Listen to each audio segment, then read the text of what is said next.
Hyperinflation in Germany 1923 was a catastrophic period in the history of the country that left a lasting impact on its economy and society. The phenomenon was triggered by a combination of factors including the cost of World War I, government policies, and the loss of confidence in the currency. The first factor that contributed to hyperinflation in Germany was the cost of World War I. The war put an enormous strain on the German economy, and the government had to finance its war efforts through borrowing and printing money. This resulted in a significant increase in the money supply, leading to a devaluation of the currency and inflation. The German government tried to finance its war effort by borrowing from other countries and by issuing war bonds, but these measures were not enough to cover the costs of the war. Another factor that contributed to hyperinflation in Germany was the government's policy of printing money to pay for its expenses.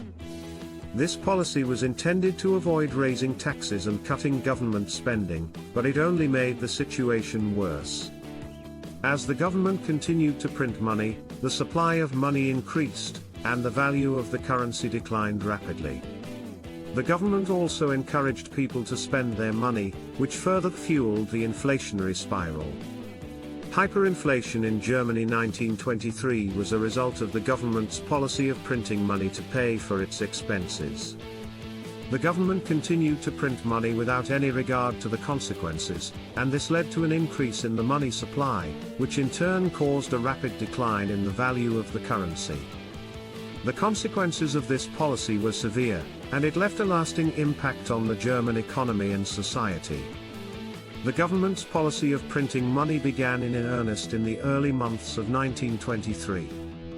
At the time, the German economy was in a state of disarray, and the government was struggling to finance its expenses.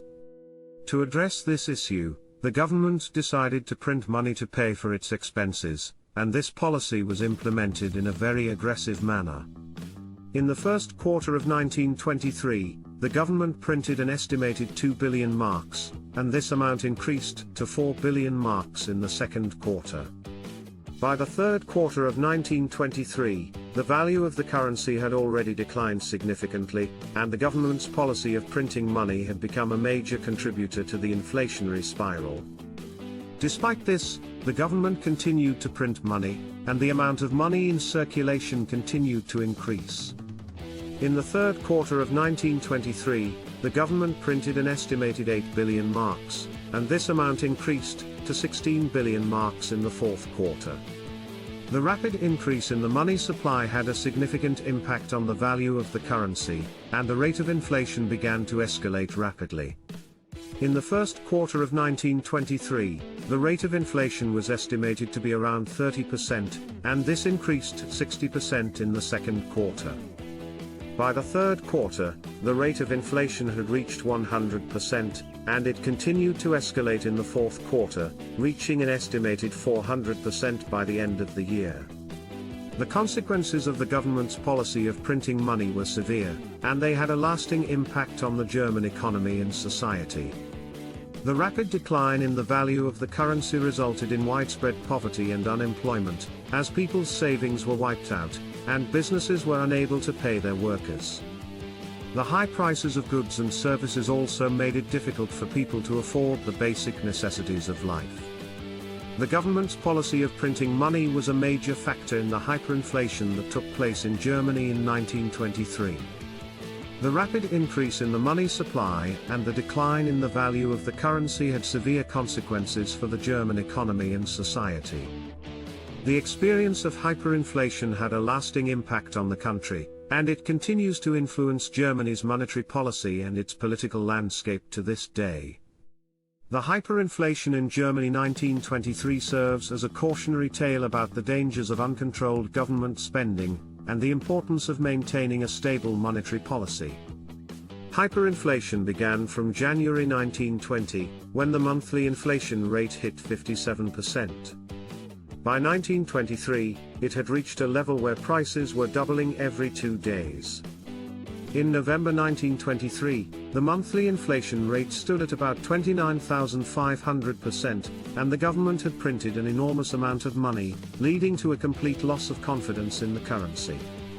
The Reichsbank responded by introducing a new currency. 1 trillion old marks were exchanged for 1 Rentenmark, such that 4.2 Rentenmarks were worth $1, exactly the same rate the mark had in 1914.